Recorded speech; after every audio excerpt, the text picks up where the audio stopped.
भारत इस मोदी सरकार के खिलाफ एलिगेशन है कि इस सरकार ने पत्रकार, ह्यूमन राइट्स का काम करने वाले वकील और विपक्ष के नेताओं के मोबाइल और कंप्यूटर में स्पाईवेयर को घुसेड़ा है, इंस्टॉल किया है गैरकानूनी तरीके से। इस दौर में जब जी रहे हैं तो मुझे ये एप्रीहेंशन, चिंता क्यों ना हो कि जो मेरा कंप्यूटर लिया, जो मेरा लैपटॉप सीज किया, जो मेरे मोबाइल के इंस्ट्रूमेंट लिए, मेरी टीम के लोगों के मोबाइल जब्त किए, उसमें देयर इज एवरी चांस कि by now they may have planted something. अब तक उन्होंने उसमें कुछ प्लांट किया हो सकता है। तो सवाल ये हो रहा है कि इतना सारा फर्जीवाड़ा करने में प्रधानमंत्री को क्या रुचि है?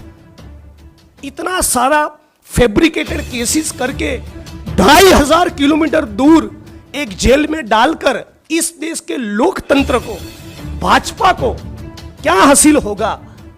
करने के लिए बहुत कुछ है। इन सारे मामलों में सरकार कुछ नहीं कर रही है और एक ट्वीट करने पर इतना हल्ला, इतना शोर, इतना गिरफ्तारी, आधी रात को 12 बजे मानो किसी टेररिस्ट को आप गिरफ्तार कर रहे हो। उस प्रकार का जो आपने माहौल बनाया है, मैं मानता हूं ये देश के लिए, हमारे लोकतंत्र के लिए बहुत खतरनाक है। पहले उन्होंने रोहित वेमुला को सुसाइड के लिए मजबूर किया, दलित समाज के पत्रकार साथियों को जेल में डाला, चंद्रशेखर की गिरफ्तारी करवाई, और अब ये लोग मुझे खत्म करना चाहते हैं।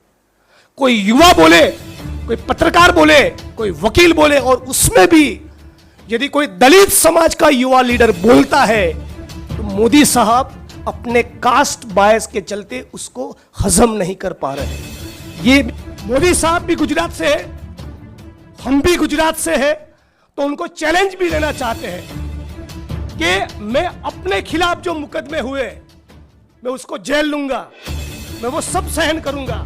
अपने खिलाफ जो केस हुए दोनों, उसको वापस लेने की बात नहीं कर रहा हूं। लेकिन जिस प्रकार से गुजरात में पाटीदार कम्युनिटी के ऊपर हुए आंदोलन के दौरान के सारे केस वापस लिए, उसी प्रकार मेरे विधानसभा क्षेत्र वडगाम में जो भी माइनॉरिटी समाज के साथियों के ऊपर मुकदमे दर्ज हुए और ऊना के आंदोलन के वक्त जो एफआईआर हुए, जो मुकदमे दर्ज हुए, वो सारे केस आप वापस लीजिए। नंबर 2, ये 22 पेपर लीक हुए, उसको स्पेशल इन्वेस्टिगेटिंग टीम के द्वारा उसकी जांच करवाइए।